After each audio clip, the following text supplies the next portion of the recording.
Hi, it's a pleasure to be here. The future of work is, as we've already seen, a very vast topic with many different dimensions to it.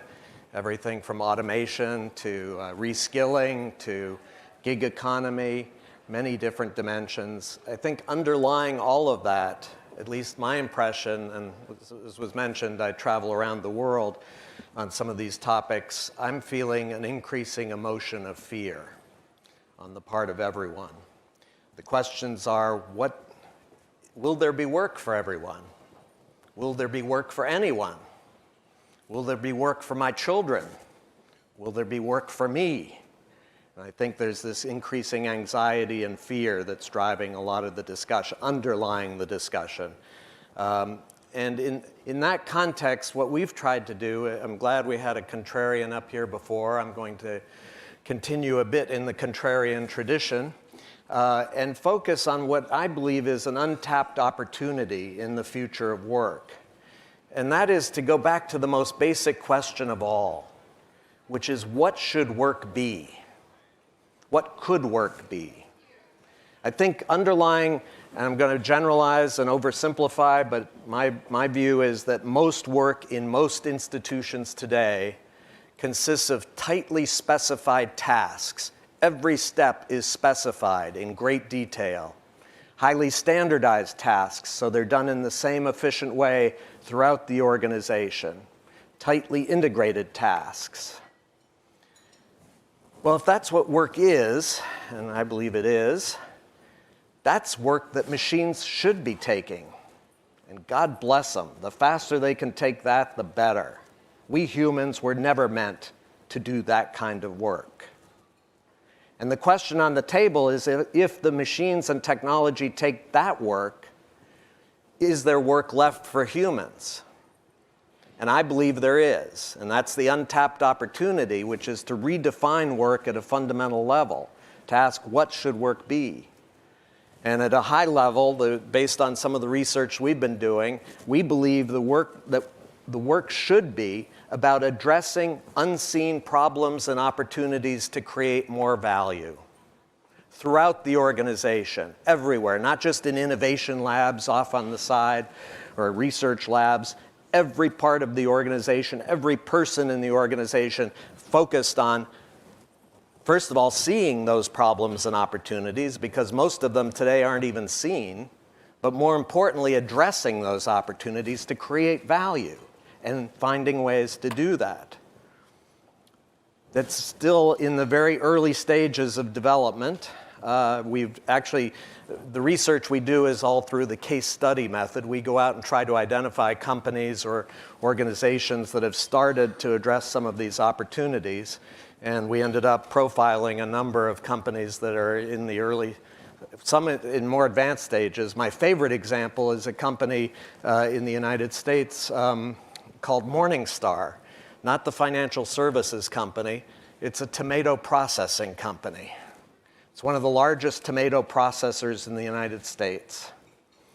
And the CEO of that company, to his credit, said, we need to focus all our workers on addressing unseen problems and opportunities.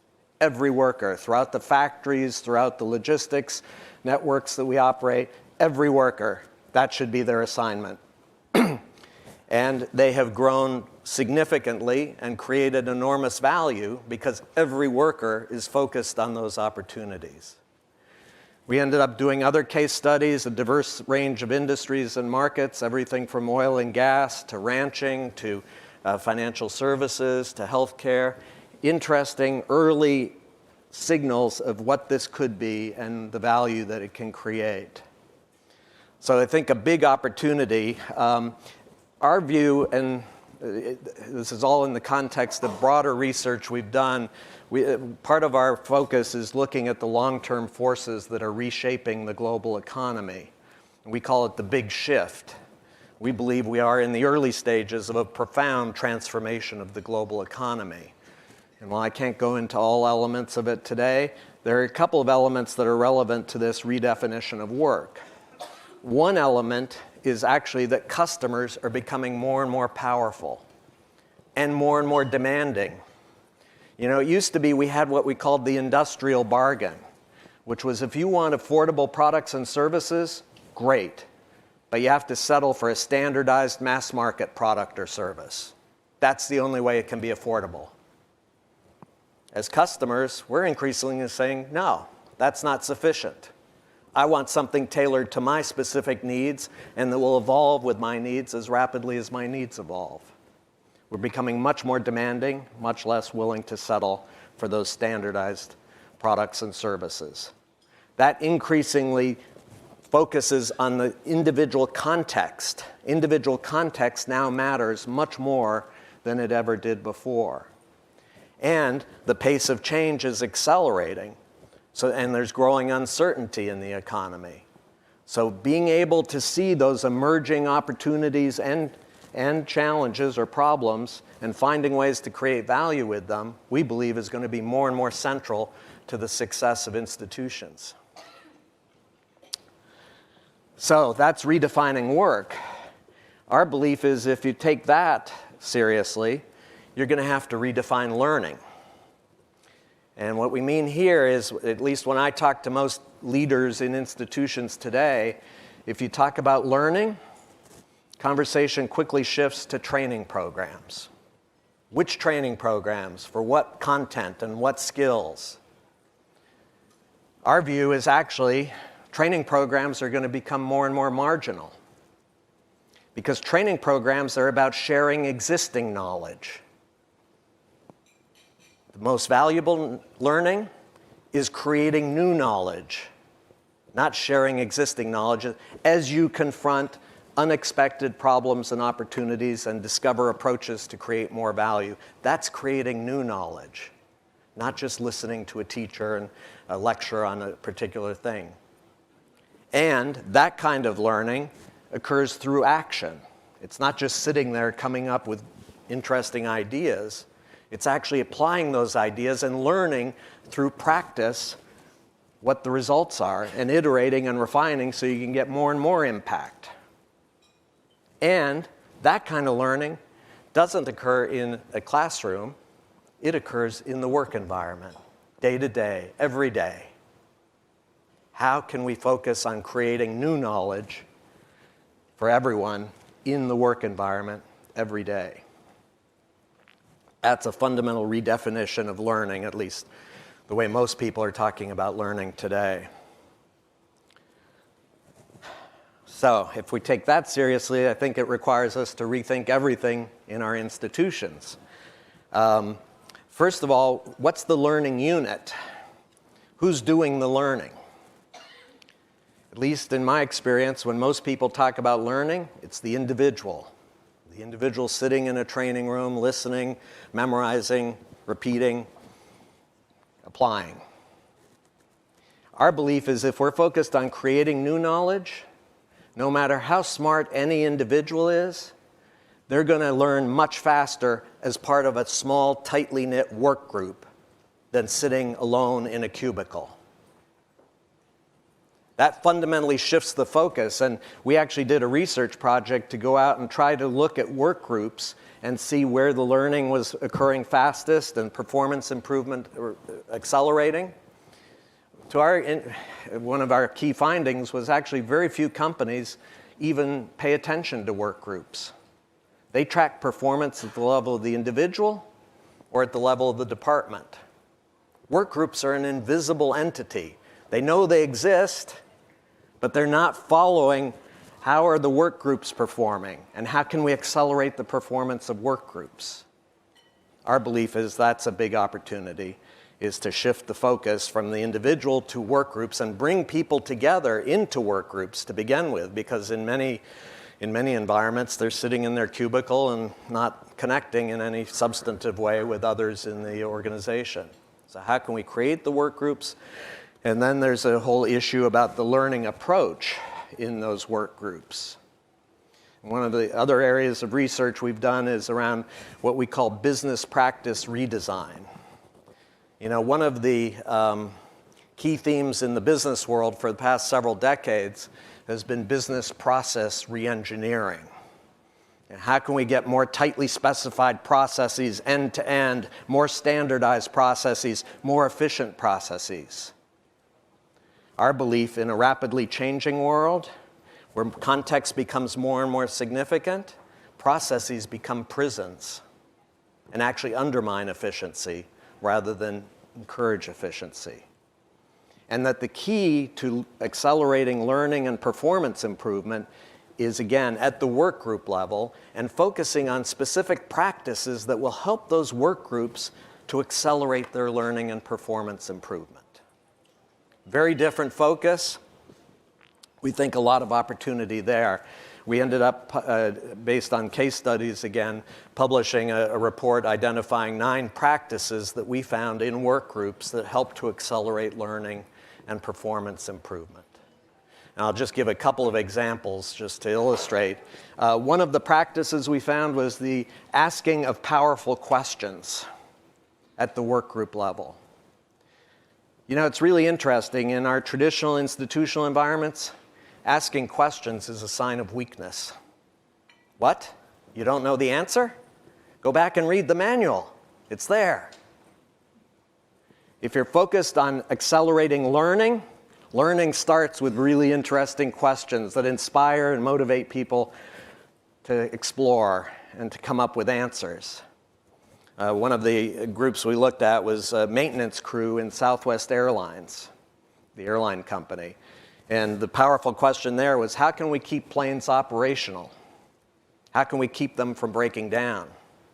You know, maintenance tends to be focused reactively on just fixing whatever the problem is at the time. Powerful question. How do we keep them flying to begin with versus just waiting for them to break down? Refocus the entire work groups into exploring that opportunity. Another practice has to do with something that we've come to call productive friction. I like to say that, you know, when I go into a new company, I'll go up and down the hallways and look in conference rooms.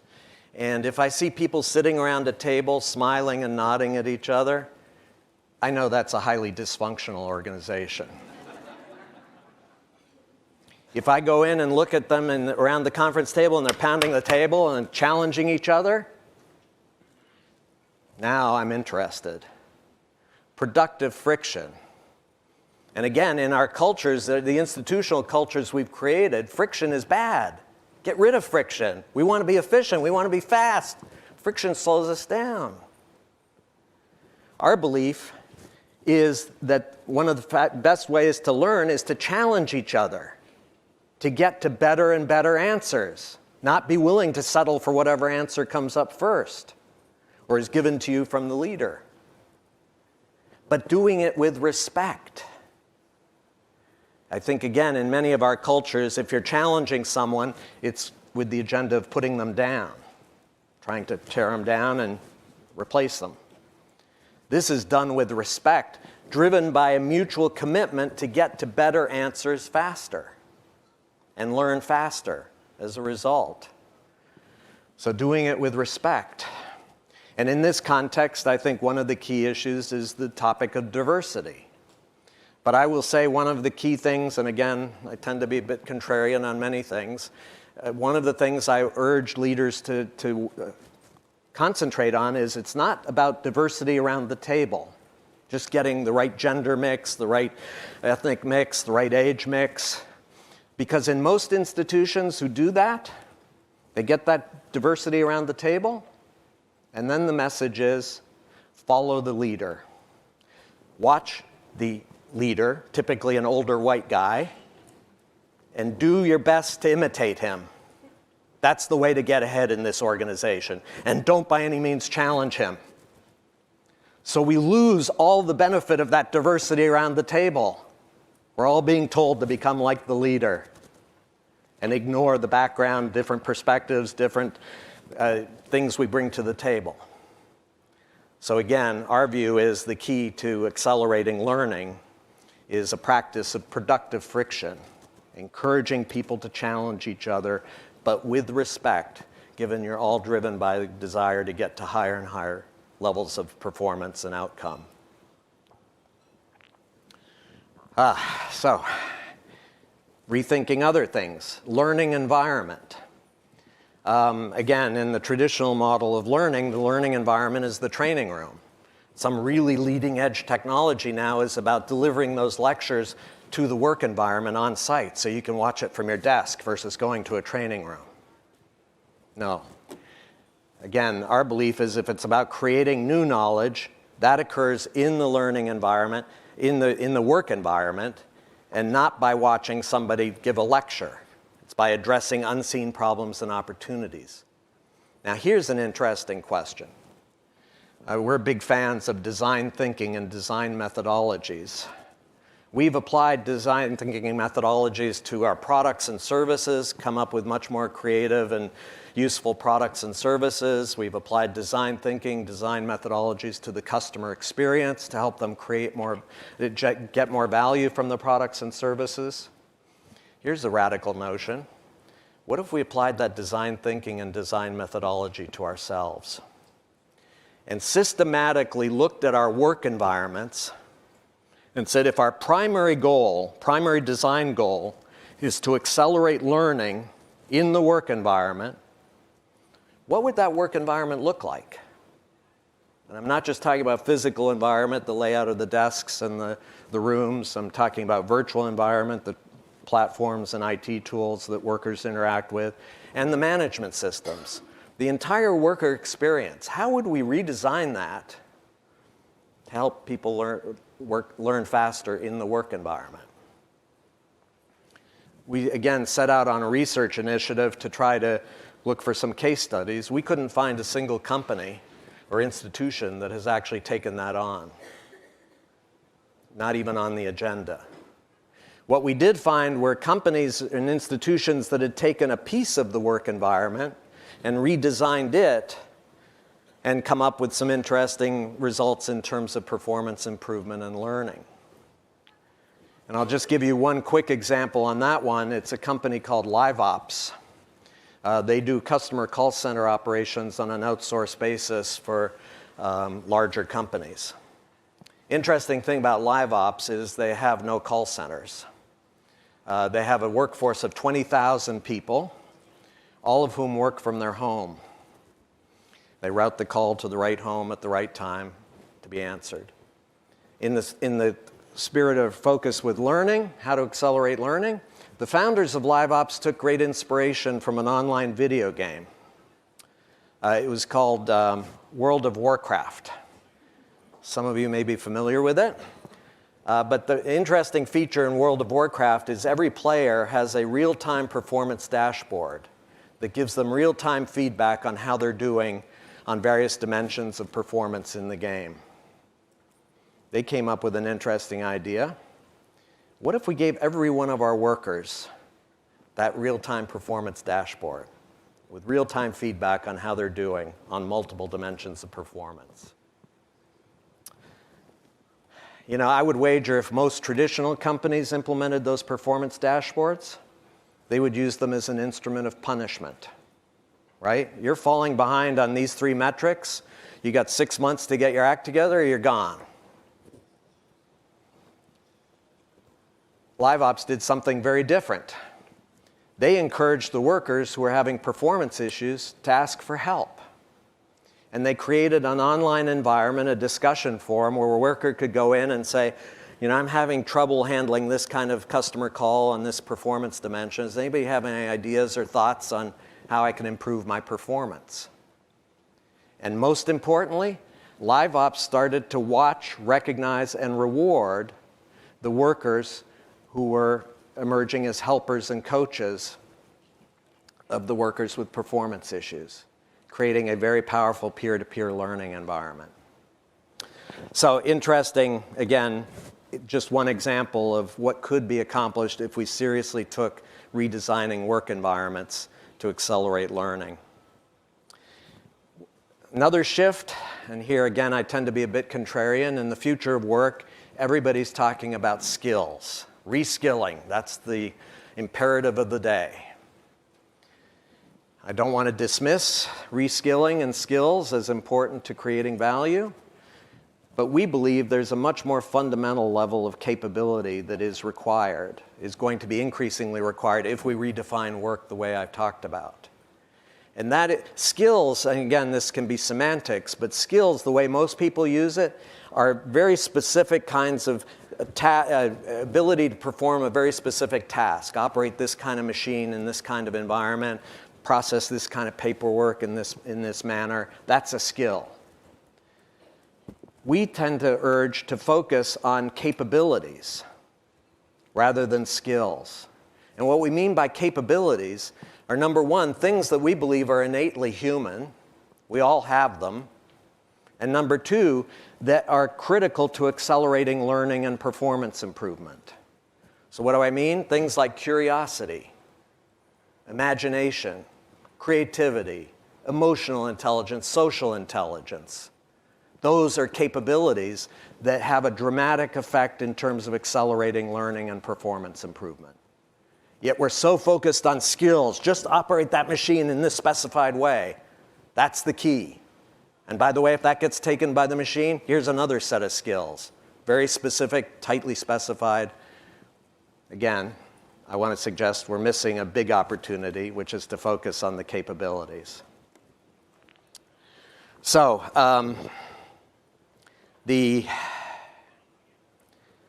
I'll just quickly do one other implication of all of this, which is shifting our scope of learning. Again, when we talk about learning, we tend to talk about it within the confines of our institution, our enterprise. It's how do we get our employees, our workers, to learn faster.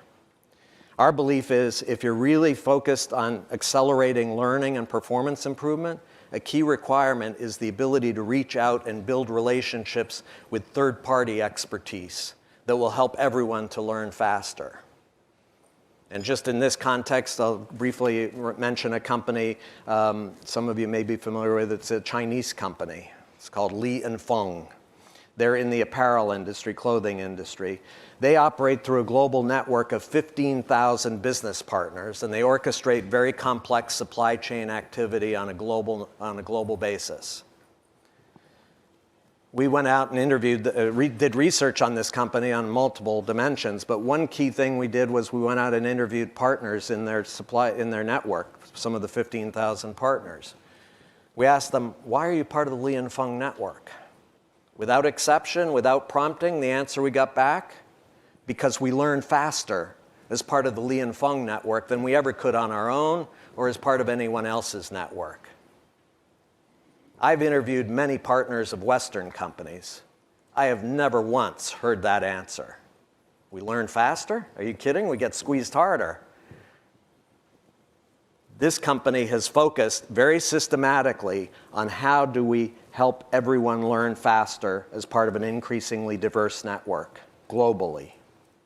And at the same time that Western companies are shrinking the number of participants in their supply chains, Li & Fung, with 15,000 partners, every day is adding more. Because their belief is the more diverse partners they have in their network, the faster everyone's going to learn. Fundamentally different mindset and approach. So this is an opportunity, but it's also an imperative. I think that the opportunity side is, as was mentioned, I believe that the institutions that we have today are largely driven by what I call scalable efficiency. It's all about becoming more and more efficient at scale. Cutting costs is the big focus.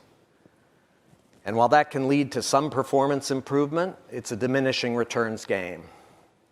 The more costs you cut, the longer and harder you have to work to get the next increment down. Scalable learning, we believe, has an increasing returns component to it, where the more participants you get and the more you provide the environments to help them to learn faster, the more rapidly performance improves, the more value that gets created. Dramatic opportunity. But also, we believe an imperative. This isn't just an opportunity that we can decide we want to choose and maybe next year or the year after. No, it's an imperative. Given, as I mentioned, the big shift research we've done, a key element in the big shift is mounting performance pressure on all of us. And if we don't find ways to accelerate performance improvement, we're going to be increasingly marginalized. And so I think it's a necessity today. It's not something out in the future. It's not just something that's optional. It's an imperative today. And I will just say at the end that it's an opportunity to move us from a discussion around the future of work, which is, as I mentioned, increasingly driven by fear, to a discussion which is much more focused on hope and excitement. And that's a big opportunity. Thank you very much.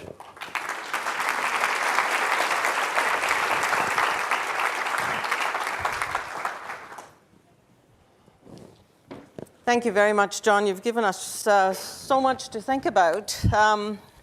I wonder if we could maybe start where you ended off with the, sometimes we think about this future of work in a very mechanistic way, about programs and so on. What about the motivation of the individual worker?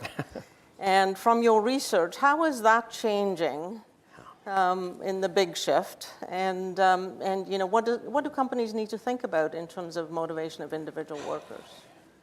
Again, we tend to be a bit of a contrarian on all of this. First of all, I think motivation is rarely discussed in the future of work. It's lifelong learning, reskilling, got to do it, have to do it. And the unstated assumption is that you're going to do it because of fear. Because if you don't do it, you've lost your job. Sorry.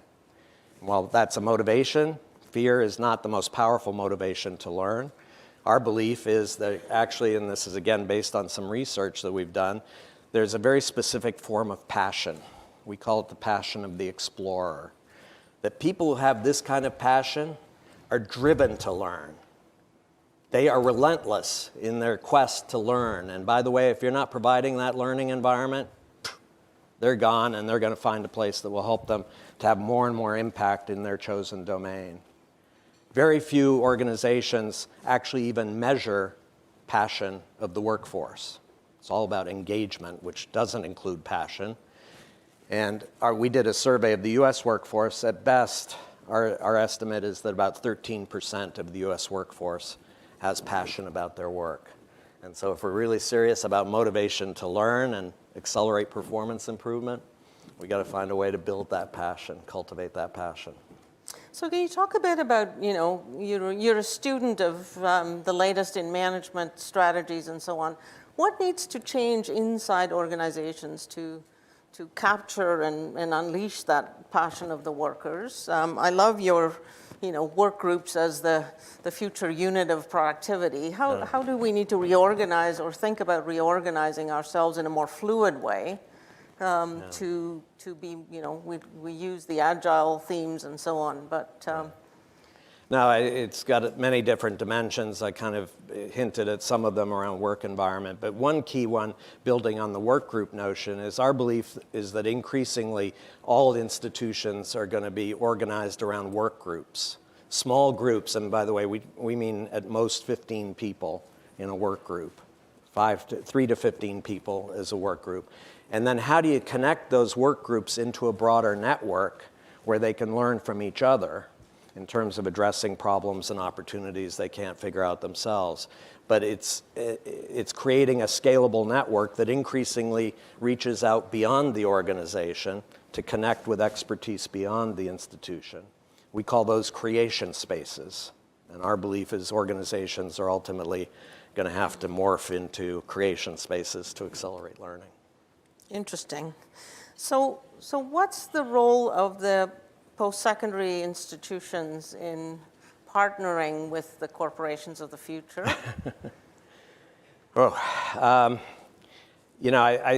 If I'm right about this notion of redefining work and redefining learning, I believe it requires us to fundamentally rethink our educational institutions.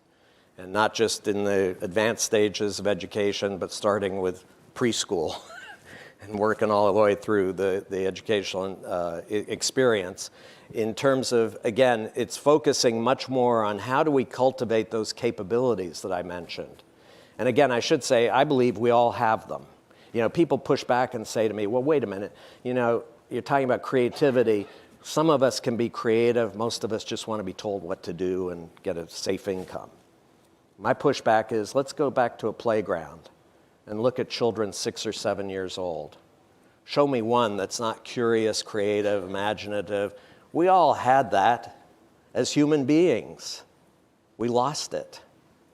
Many of us, some of us held on. Why did we lose it? We went to school. And we were taught, if you got passion, if you got curiosity, there's a playground outside. When you're in the classroom, listen to the teacher, memorize what the teacher says, and demonstrate that you've memorized it. Because it's preparing us for the work environments that we have today. That's the key to success. Listen to your boss.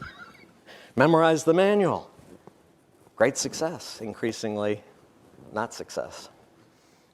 You make me laugh because last night I uncovered a kindergarten report card of my son, Sam, who certainly is the most creative in my family. And the teacher wrote, "Sam does not do circle at this time." And I thought, well, Sam still doesn't do circle. So good for him. There's been a lot of discussion this morning about the role of government. And, is there a role of government to incent corporations to rethink their approach to reskilling that you're not a fan of, but what do you see as the role of government, in particular, obviously, the partnership between public-private institutions, perhaps with the post-secondary institutions as a third arm of that collaboration model? Yeah, I will certainly preface that I'm not an expert on public policy or government, so I will not pretend to have that expertise. I do think that some of the things that I talked about could be very powerful for government. So this notion of asking powerful questions. What if our government leaders, rather than giving us the answers, giving us the regulations, giving us whatever, framed a really powerful question that said, what could we accomplish if we all came together to learn faster? What could we accomplish together? And just inspire people. Again, I think part of the issue, and this is actually the focus of a new book that I've just finished writing, is to move people from fear to hope and excitement.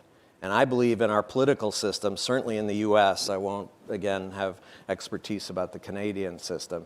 In the US system, both sides of the political spectrum are falling on threat. It's all about the enemy's coming to get us, we're all going to die. If we don't mobilize now and resist, it's over. Feed the fear. The untapped opportunity is, what's the big opportunity that could motivate all of us to work together to accomplish something that hasn't been accomplished before? So I think that's a big opportunity. And part of it, I think all the example, the focus I had on redefining work and redefining learning, I framed it more in a corporate context. I believe this is true of all institutions. Every institution is going to have to redefine work. Every institution is going to have to redefine learning. Why doesn't government set the example? Redefine work for the government employees. Redefine learning for the government employees. Show how it can be done to inspire other institutions to do the same. So, I don't know, just a couple. It's a good challenge for our audience. I wonder if you could just spend a minute on this sort of tension between incumbent established firms and then the emerging new economy firms, which, we often, I think of these new economy firms as agile and people join them because they're passionate about the work and so on. But increasingly, maybe as those grow up, they're no longer a panacea necessarily. So where do you see the hopeful opportunity for change? Is it in incumbents reinventing themselves? Is it a new breed of emerging firm? Or is it perhaps your example of the Chinese firm? Do they come from different geographies where there's just a different set of forces at play? No, it's a great question. At Foundation, I'm an optimist. I believe that every institution has the ability to make this journey, make this transformation, but it requires, first of all, seeing the opportunity and then a commitment to address it. I think that the, smaller entrepreneurial companies illustrate some of the practices that we believe are necessary for all institutions to have. The tragedy, and I'm in Silicon Valley now for over 40 years, is I watch these tech companies, as they scale, they decide they need adult supervision. And they bring in seasoned managers from large traditional companies who impose tightly specified tasks, process reengineering throughout the company, and squash the learning. I think it's a tragedy, but at least there is that opportunity to continue to do that at scale. What's the role of boards? Huge role, I believe. I think that the boards, particularly when you're talking about outside members on the boards, precisely because they're from the outside, I think they can ask really powerful questions. And again, I think it's not trying to run the company for the management, but to be very persistent about really powerful questions. How could we scale learning? How could we accelerate performance improvement? And be persistent and be a catalyst for change within the organization versus, just sitting there and approving the management plan. And really, as we've only more recently started to add real experts on human resources to boards more formally, Yes. It sounds like you think we need learning experts, or at least people who are aware of that challenge increasingly on our boards. Well, and we need more diversity, but we also need more productive friction on boards, because I think a lot of boards are told you're there to approve the management plan. Yeah. Versus challenging management, and be consistently challenging and driven again by commitment, so that the company creates much more value. Yeah. Well, that's an absolutely wonderful set of inputs. Please join me in thanking John Hagel for joining us. Thank you so much.